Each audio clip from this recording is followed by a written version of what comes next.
Good morning, everybody. Just getting everybody logged on. Good morning. Good morning. I'll keep adding people as they come. I'm adding them. We got our peeps in. Yay. Hello, everybody.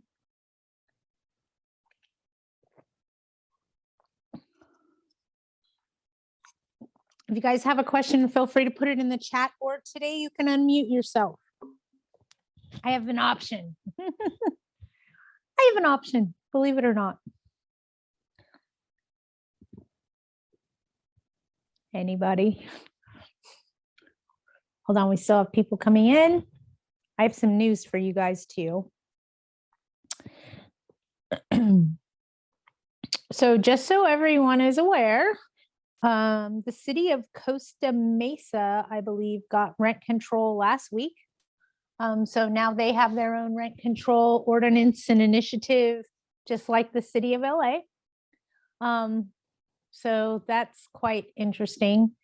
Might see a lot more of that type of stuff going on in the near future, but nothing that is permanent or pending that we need to watch out for. Somebody is trying to call me right now. Sorry. So I found that to be quite interesting. Also, to let you guys know, the application processing screening fee, the most that you can charge to run a credit application right now is $53.33. Okay. You still have to disclose your hard and soft costs. So example, if you charge $40 for your credit report, then you have to disclose on the receipt that $15 is paid to the credit reporting agency or the hard costs, and your soft costs would be your admin fees for the difference.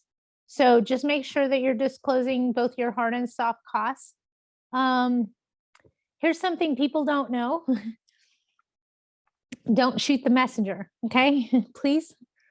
The Department of Fair Housing has been kind of MIA during the pandemic. And it has to do with remotely working. It has to do with all kinds of things. So because the Department of Fair Housing has been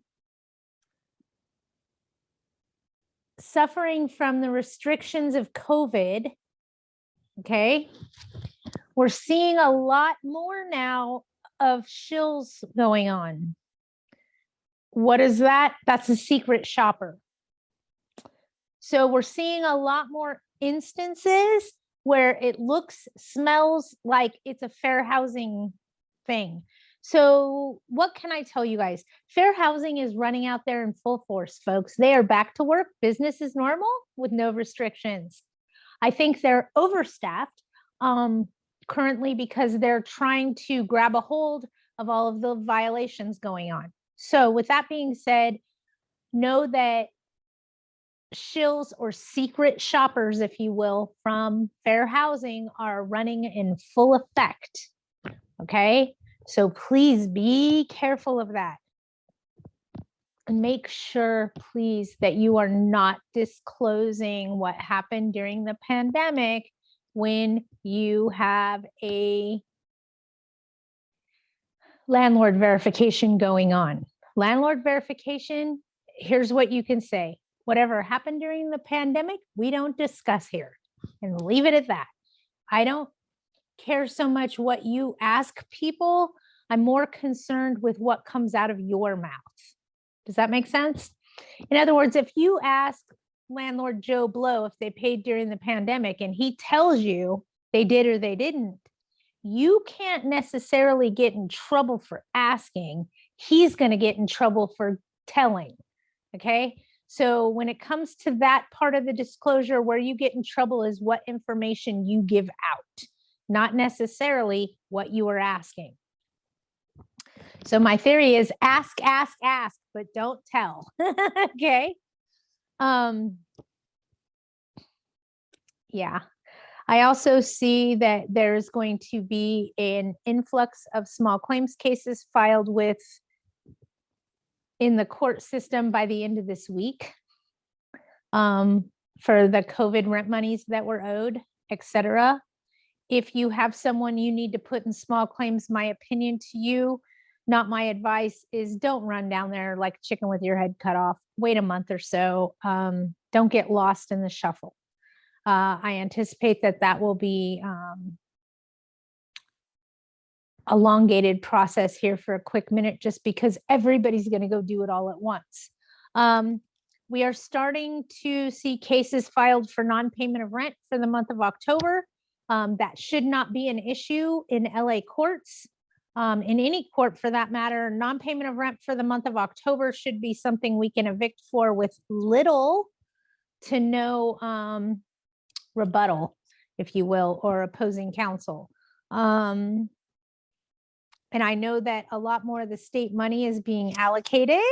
I get emails and texts from landlords all the time on our team. Our people are getting paid, folks. So that's a good thing. We are seeing money being paid. I've seen it as far as January. I believe April made mention. April, did you say somebody got paid through March? Question I have not answered yet. If you got paid through January and the tenant's vacating now, where does that money go back to? I would assume it would go back to the federal government, not to the tenant.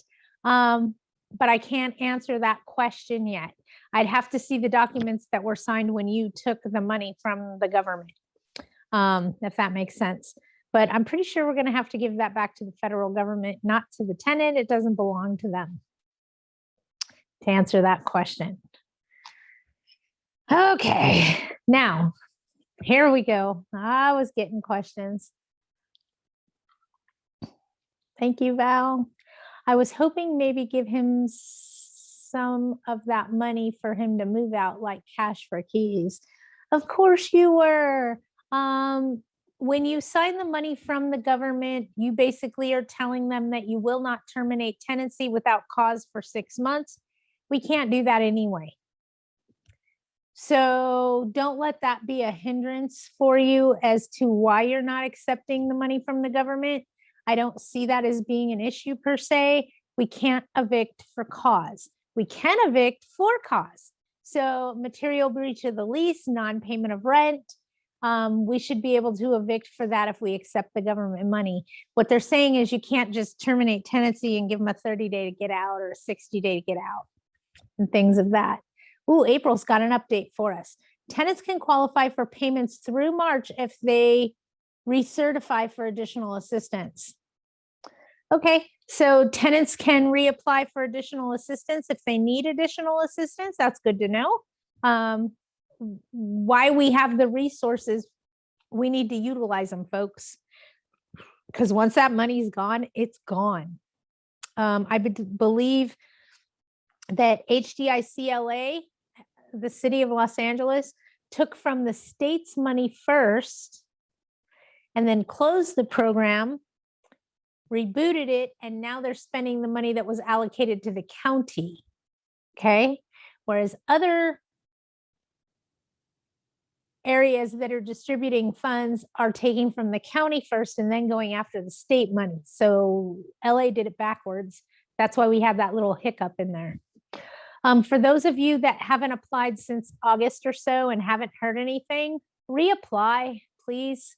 A lot of things got lost in the cracks. They fixed that now. People seem to be getting paid now. They seem to be getting responses faster. And we're starting to see that the caseworkers that have been assigned to issue the government money are actually working. For a while there, we thought they weren't. They are actually working. We're seeing people getting money. So that's always a good thing. Always a good thing. And then just so you guys know, I did talk to another law firm today. So adding to your, I get a discount because I work with Widget. That works for you at Fast Evict Law Firm and now at Michael Brennan's office. So you guys, I'm telling you, with your apartment association, with your vendors, with everything, use my name. People know who I am. If it saves you money, then hey, teamwork, right? So A lot of associations, a lot of legal counsel, a lot of people will give you a discount if you are affiliated with me. So use it. Oh, thank you so much, Val. You saw my book. I got a new notebook. Yay, I love it. Do you guys love it? It's my new notebook, so I could take notes. I'm trying to think of everything because I talked to 2 attorneys within the last 24 hours, and I got so many updates on what's happening, what they foresee happening, how this is going. Here's what I can tell you guys. Life as we know it is getting back to normal, whether we want it to or not. We should be completely back to normal by April Fool's Day. Okay. So by April Fool's Day, people are still coming in, sorry.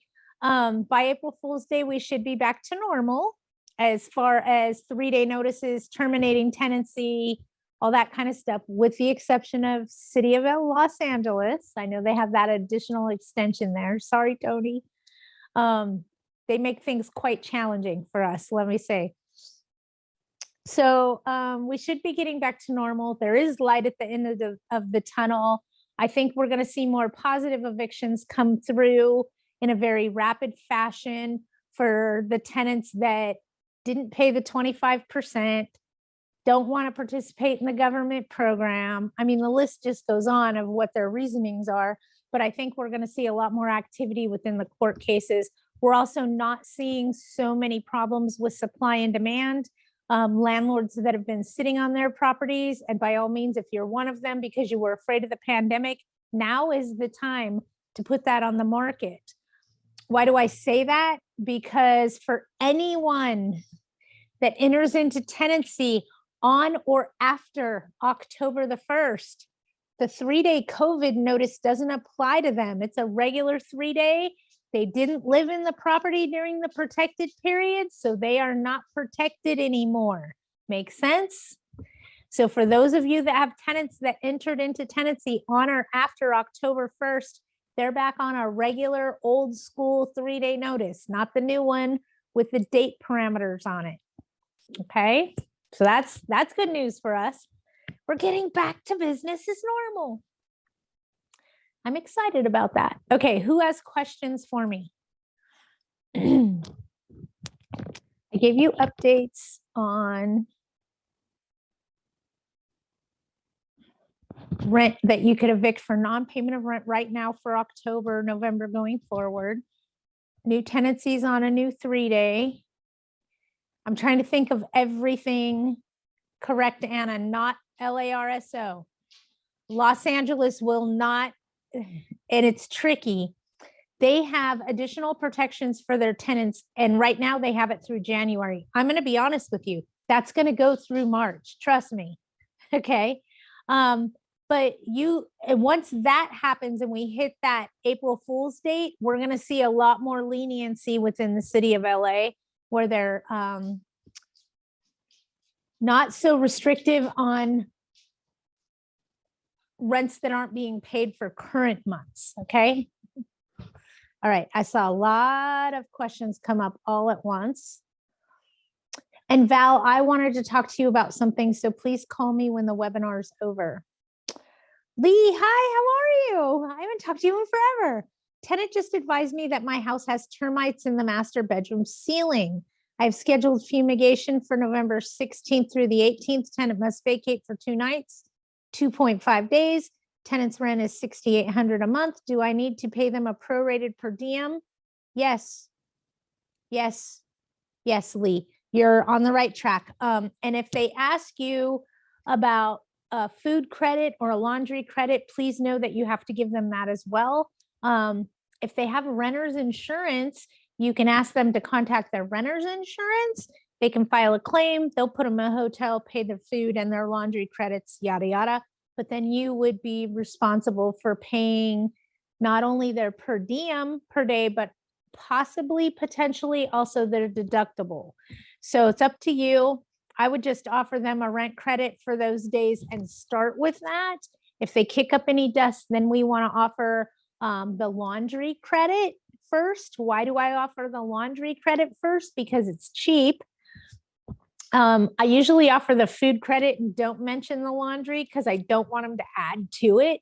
But full transparency and disclosure, if that's how you're doing it, you have to provide them habitable premises. That's a laundry credit for anything that they did at Fluff and Fold or dry cleaning. It's $10 per person per meal per day.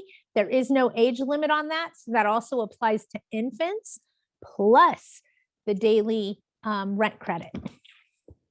So it could be quite challenging, but yes, you're on the right track, Lee. Good job. Actually, Patty, but not for you, right? LARSO is a whole nother snollygoster. Val, I call a tenant's caseworker at least once a week and email her. She says the tenant's file is on her supervisor's desk. I asked to please put a hot poker, etc., but she's been saying this for like a month with no action. So what you tell them next is that you have no choice at this point but to start legal action against them because your mortgage company isn't playing nice. So that's how you light a fire under them, is let them know that you're going to start legal and file the eviction because you can't make the mortgage. Remember, their personal business is none of your business. So you can tell them that all you want. I hope that helped, Val.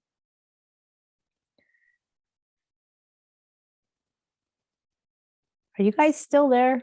Is this thing on? Okay, there we go. Hang on.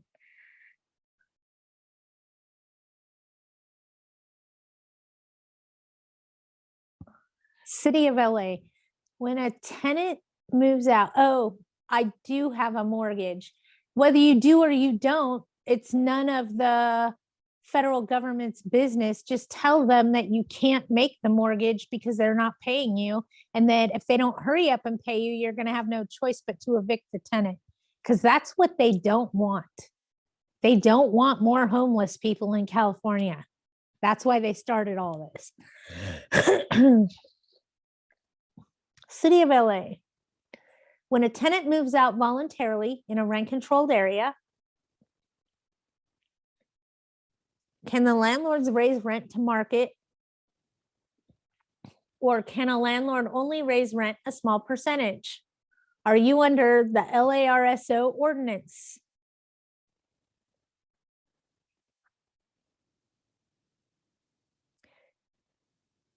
LARSO has vacancy decontrol at this point.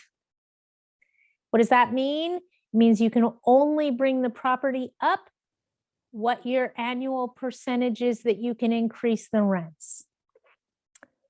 Is it a single family residence or a multifamily residence in LARSO?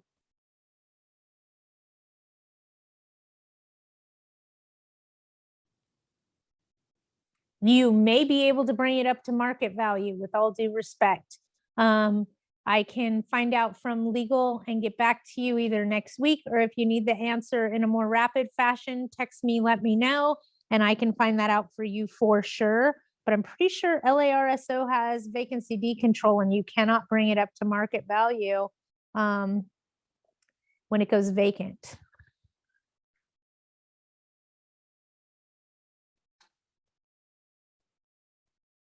Next week's fine. Okay, perfect. I will find out from the attorney this week, and then I'll have that answer for you. Just ask me next week on Wednesdays with Widget. I'd be more than happy to answer that. I'm kind of happy that everything's getting back to normal. File your cases, you guys. It's time. Okay, Veronica, let me see what you're asking. Hang on, I got to pull up. I have a tenant who is requesting a handicap parking space due to a reasonable accommodation. He has a medical letter confirming that I need a space. In need of a near space. Can I do that? And how can I handle this? Well, I have a lot of questions. Do you have handicap accessible parking or a spot near his unit? Because you need to assign him that space based on the request for reasonable accommodations. So basically, he is telling you that you have to change your rules based on his disability. Does that make sense? So if he's requesting something that isn't available or can't happen, then so be it, it's not available. And if we need to talk about it more in depth, by all means, feel free to call me. But if he's requesting a spot that's closer to his unit because he has a disability and he provided you with that information and you know he's disabled, then you can give him a request for reasonable accommodations. Okay, Veronica, no problem. I'm gonna go down this rabbit hole just a little bit so everybody understands. There's two different times of request for reasonable changes. One is a request for reasonable accommodations. That means you're changing the rules. And the other one is a request for reasonable modifications. That means you're changing the property. People ask me all the time, what do you mean I have to change the property?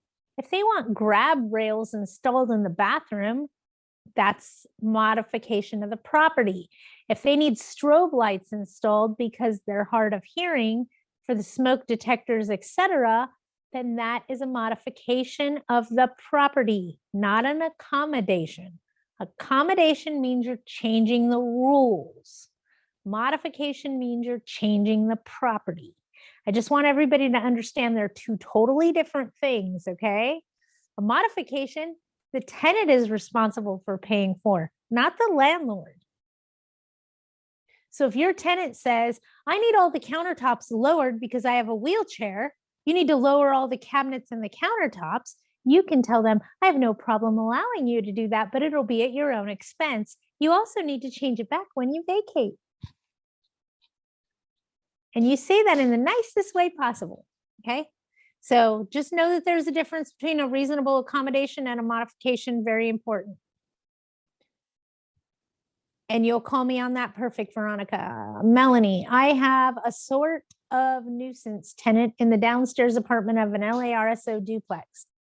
The upstairs tenant works for the LA County Board of Supervisors, is moving as they have suffered years of issues with the downstairs tenant. Upstairs tenant wants to use her security deposit for December. Nope. And part of January. How do I approach this without her using the downstairs tenant's nuisance as an issue when I say nuisance? When I say nuisance, we had the entire property protected from rats with pest control, only to find that the downstairs tenant is feeding them and they are still in the walls, apparently. Oh, I've had people remove all their pots and pans and put in smear peanut butter in the cabinets just to feed the rats. I feel you. I will have to rent the upstairs and can't face these issues with a new tenant. I get it. Probably when that tenant moves out, so will the problem.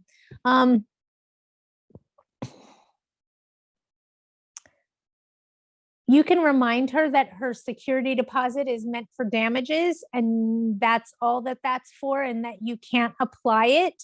It's for damages when she vacates. That simple. Unfortunately, as per your contract, it says you can't use this for rent. It's for damages. That's why they call it a security deposit.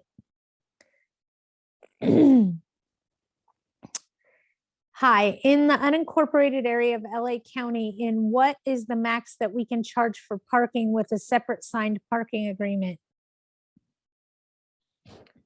Don't use a rental agreement. Did you hear me? Don't use a rental agreement. Okay, got that part? Don't include it as part of your rental agreement. Make it completely separate. And the reason I'm saying that is then because of landlord-tenant law versus licensing law, which is what governs a parking space, is licensing law, not landlord-tenant law. Okay, you with me? So you don't have to do an eviction on the parking lot if they don't pay you your garage rent. You with me? It's licensing law, and you can just tow them. The Apartment Association of Greater Los Angeles has an exclusive parking agreement, just so you know, that is geared around this way so that you can do exactly that and not have it be governed under landlord-tenant law. Why do I keep saying this? Because if your person isn't paying their parking space, but they're paying their rent, you don't want to have to do an eviction. Makes sense?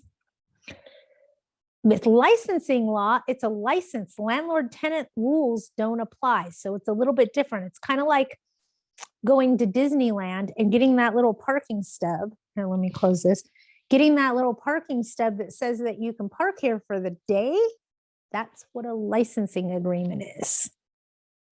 It doesn't give them any rights at all whatsoever. And that's what you want. Okay. So that's to answer the question regarding parking. And there is no limit on what you can charge, even in an LARSO. Why do I keep saying this, Tony? Because if you use a licensing agreement, then landlord-tenant law doesn't apply. I hope that makes sense. You don't have to evict. There is no restrictions. LARSO doesn't even oversee you. Why? Because it's parking. It's not housing. Everybody pay attention to that? Okay. I have a tenant that I suspect has relatives that has his relatives are overlooking the toilet. Overloading. Sorry, I don't have my glasses on. You don't overlook a toilet, Patty. Overloading the toilet with toilet paper, causing a backup in the bathroom. Mark, have you had the plumber come in and clear the stoppage? And has that plumber, licensed plumber, keyword there, not handyman, notified you of what the stoppage was caused from? In other words, are they telling you it's due to excessive paper? And if they are, tell them to put that on their invoices. Okay, that way you can use that to charge those expenses back to them if there's a cause of the problem. And just so everybody's aware, normal wear and tear is 2 backups a year. Anything more than that is considered excessive. But 2 backups a year, 2 plug drains a year, that's wear and tear. But if they find G.I. Joe down the toilet, save G.I. Joe, first of all, and that's just a me thing. I have a drawer in my garage called Things Found in Toilets. It's so that if they ever fight me in the court case, I can provide what was found even. Hey, God love me, right? So I'd start building a case on the fact that she's a nuisance or this person is a nuisance. They have excessive plumbing issues, etc. Also, if they moved in additional occupants, the protected period is ended. So they need to go, or you can evict them for unauthorized occupants, most likely. Okay, can we ask the VA Veterans Assistance to install shower rails, etc., for one of our vet renters? He's a bit off, and we have asked him to have the VA, but he won't. Can landlords request the VA work? Nope. I'd love it if we could tell them exactly what they need, but we can't. You can contact the VA worker and let them know that you're concerned and make suggestions, but you cannot diagnose. You are not a doctor. I know, sucks, right? Can't we be the judge, the jury, and the executioner? Please. Sometimes. But I got a feeling, you guys, honestly, the light is at the end of the tunnel. We are going to see things get right back to normal as quickly as possible. And tenants are going to have a hard time with that. Some of us as landlords are having a hard time with that. You know, life is starting all back over again. Our 2-year hiatus is almost officially over of what to do. Because for a while there, we did not know what to do. We got it now, though. Anybody have anything else that they want to ask me, talk about, something that is an issue? Definitely, we definitely asked the plumber to write down the junk that they pull out. Our house rules say tenants are responsible if plumbing problem is their fault.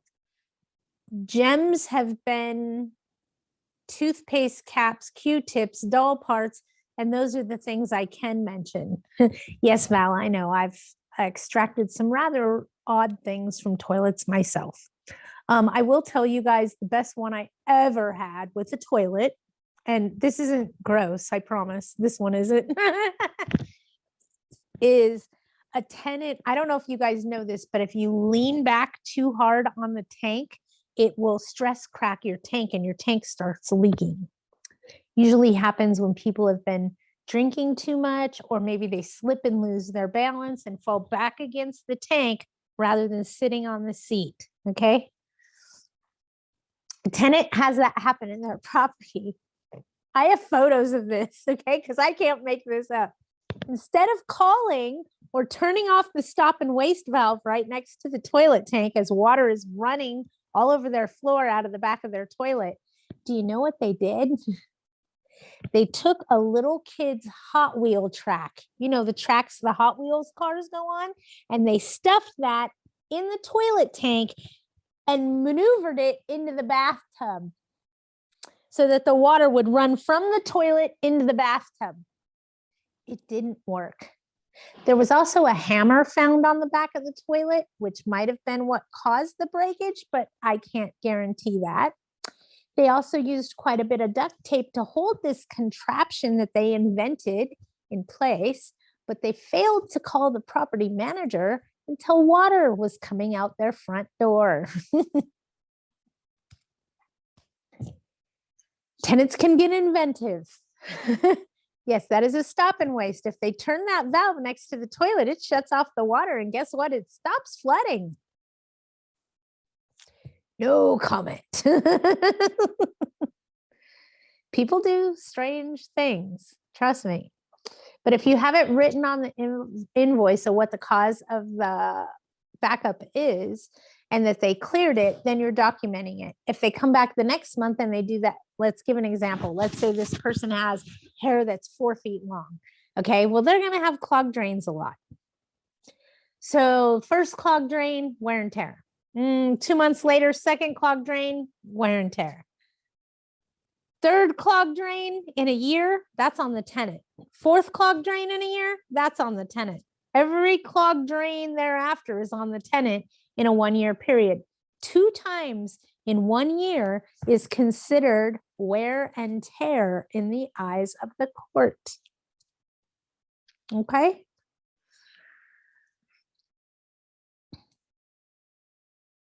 Val, I did tell you to call me after this, right? I don't remember if I did. I have some information for you specifically. Okay, got it. I didn't remember if I told you or not.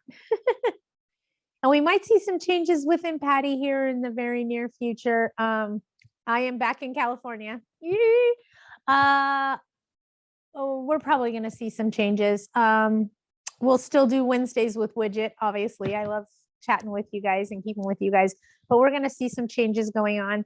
Apartment associations are getting back to normal. I know the first trade show that I'm aware of is in March in Pasadena, and that's part of the Apartment Investors Club and AGLA. That's at the Pasadena Convention Center. That will be happening in March. So like I said, we're getting back to normal. People are booking future events. I think by the first of the year, we should pretty much be back to business as normal, or the new norm, whatever that consists of. But there's going to be no more COVID extensions, you guys. This ship has sailed, okay? This is gone, done and over with. So there is light at the end of the tunnel. If you're sitting on vacant units, put them on the market, get your rent monies for them. Be careful that you're not price gouging during a state of emergency for those of us that can increase rents. And LARSO, as far as I know, does not have vacancy decontrol. That question is still heavy in my mind. I want to say you can bring it up to market value if they voluntarily vacate it, as you stated. So let me look into that just to be sure. You can also call your legal counsel. There's so many legal counsel out there nowadays that do free consultations over the phone, as far as you just asking, hey, can I do this or can I do that? Also, please take note that you guys do have the option to contact your apartment association for this information as well. And I saw another question. In the unincorporated area of LA in East LA, what do I need to do to collect March 2020 rent, which fell under the protected period? I gave all the required notices. Do I need to give a 3-day, a 15-day notice to? Nope. If you disclosed in that first pandemic period within the first 6 months of what the tenant's rights are and all that garbage, and you gave them the disclosure and you gave them those 15-day notices back then you can sue them for the money they owe you in small claims when that opens here, I believe on the 5th of November for the pandemic period. If you did not disclose to them what their rights were for that first 6 months period of the pandemic, then you forgave the money. I know, ouch.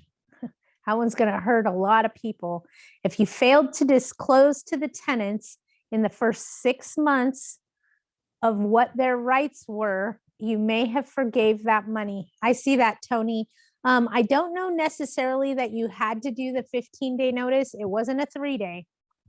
It was a 15-day. But if you did do the required disclosures, you're probably fine. I'll check into that and make sure that I have that process and procedure square in my head, because that's starting this week.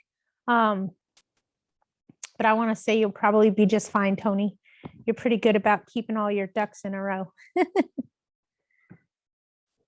Anybody have anything else? Or did I not answer something thoroughly enough? I'm pretty sure you only need you don't need a 15-day notice. You just had to give them that disclosure. G. Jones, I believe you are correct, and rent can be increased to market. Yeah, I'm pretty sure I am. We didn't get vacancy decontrol. We didn't get what it's called is, just so everybody's on the same page, it's called vacancy decontrol. And it means when you have a vacant unit, and as far as I know, this didn't pass anywhere, knock on wood.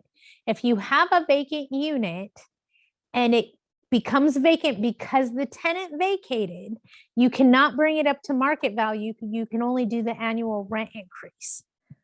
I don't think we have that issue. My concern is price gouging during a state of emergency. So I'm not even on that. I'm on a whole different level. I'm concerned with California Penal Code. Yeah, I didn't say civil code. I said penal code, which means you're wearing orange and you're getting fined, and I'm not visiting you in jail. But California Penal Code 396, subparagraph B, clearly states and talks about price gouging during a state of emergency. It talks about landlords specifically price gouging during a state of emergency. So we don't want to raise rents over 10%. Because California is in a state of emergency until December 31st. Whether they'll extend that state of emergency, I couldn't tell you. But come on, what do we need to start a state of emergency? A fire? A pandemic? I mean, they happen. California seems like they're always in a state of an emergency for something or another. Usually they are geared around our wildfires. Okay. And what that says, and think about it, you know, you see an earthquake, we've had earthquakes, you know, those people that are charging like $10 for a gallon of water, that's what this law stops. You know, those people that are charging $20 for a gallon of gas because of supply and demand for that, for batteries. I mean, in an earthquake scenario, that's why they made this law. So we got to be careful that we're not exposing ourselves to it, because it comes with criminal charges. It is a misdemeanor. It can land you 6 months in jail and a $10,000 fine. Thank you very much. Anaheim just instituted new RSO effective 12/1/21. that allows an annual rent increase of 3% or 80% of the CPI, whichever is less. Is that the lowest annual rent increase which you are aware of? Nope. Nope. Lowest annual rent increase that I'm aware of, Lee, is in the city of Los Angeles, because they only allow the CPI and they're trying to change it to a percentage of the CPI. So if the CPI is only 2.1%, guess what? That's all you can increase it. So no, that's not the worst I've seen. Costa Mesa just came up with their own rent control. I had a feeling we're going to see a lot more rent control come in independent cities. The statewide initiative didn't fix the problem the way some people think that it should be fixed. That's me trying to be careful that I don't say something that's going to offend anyone, because I do not want to offend anybody, you guys. That is not my intentions. My intention is to make sure that you're managing your investment property to the best of your ability and staying out of litigation, because it's expensive. However, if you have a tenant that hasn't paid you for October's rent, I'm telling you, now's the time. Get on that bandwagon, start that process, because what are they going to argue? And go after that government money. We're paying for it anyway. April, if you're still on here, how much have you collected in government assistance funds since the pandemic started? I'm just curious. I know it's over 100,000, but I'm just curious what you've collected. If you're still on here, if you're not, it's okay. $120,000. And what's your delinquent rent report look like now? $10? I'm just curious. So for those of us that are getting frustrated chasing the money, it is there. Okay, $5,000 is totally feasible. So what I'm trying to say, you guys, is the money is out there. It is obtainable. It is feasible. We have people that are obtaining it. Don't fear it. Okay, we're paying for it anyway. Go collect those government funds. And I can't stress that enough. The alternative sucks. The alternative is to sue them in small claims court.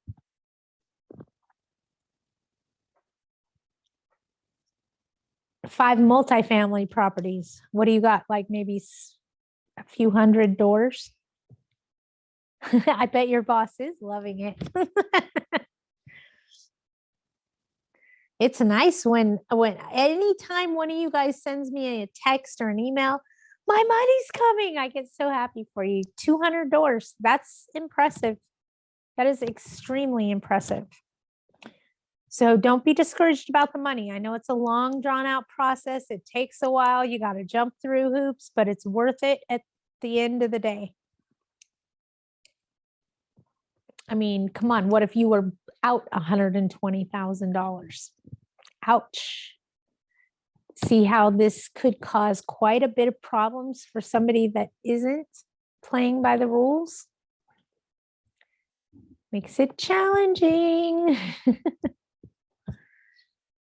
All right, you guys, I'm going to go ahead and end this for today unless anybody has anything else. I'm going to eat my lunch and get on with my day. Hang on, April's got something else. On top of the rent relief, I worked with other tenants who were behind and wanted to save the rent for those that really needed it. Oh, it's nice when they're behind and they can protect themselves. And it's good that you have good, honest tenants out there that are really trying to do right. For the most part, we're going to see the impact of this hit single family residences with non-professionally managed homes. And I'm not trying to scare landlords out there. I'm just telling you, if you're one of the landlords that hasn't got any money throughout the pandemic period, you're the ones that are most vulnerable.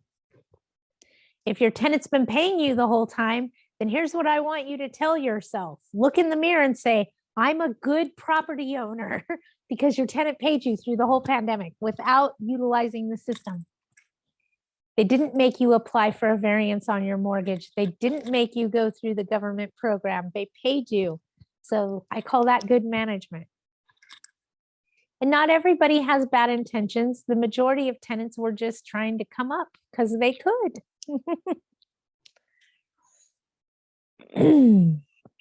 All right. If nobody has anything else, yes, April, I couldn't agree with you more. Communication is the key in any relationship, business, professional, or personal. If you don't have communication, it doesn't work well. And when your tenant's a compulsive liar, it becomes extremely challenging.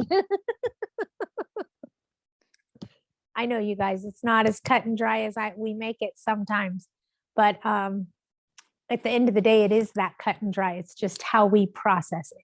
What did a friend say to me? We can't control what life brings us, but we can control how we react to it. And that is key. What is the name of the law firms that fight for tenants? A tenant is asking due to being forced to relocate due to an owner move-in. Are you asking me what some of the tenant advocate group names are? Because they would be things like BOSTA, the Shriver Act, Eviction Defense Network. Do you want me to keep going? They're everywhere. So it really depends on this area that the property is located in. LA County, BOSTA seems to be extremely predominant in that area. Eviction Defense Network in the San Diego area. It just depends on where you're at, which advocate group. San Bernardino City, Inland Mediation and Fair Housing, and they also have free tenant assistance there as well. I'd start at the San Bernardino County Courthouse. They'll point you in the right direction. Or Fontana Courthouse. They'll also point you in the right direction. And if you get an attorney assisting you by the last name of Bourne, hit the easy button. She's awesome. No problem. Anybody have anything else for me? Nope. Okay, you guys have a great week and a great weekend. I will be back next Wednesday with more updates for you. And if you need anything in the meantime, you know how to find me. Thanks, guys. Bye-bye. Thank you. Bye-bye, everybody.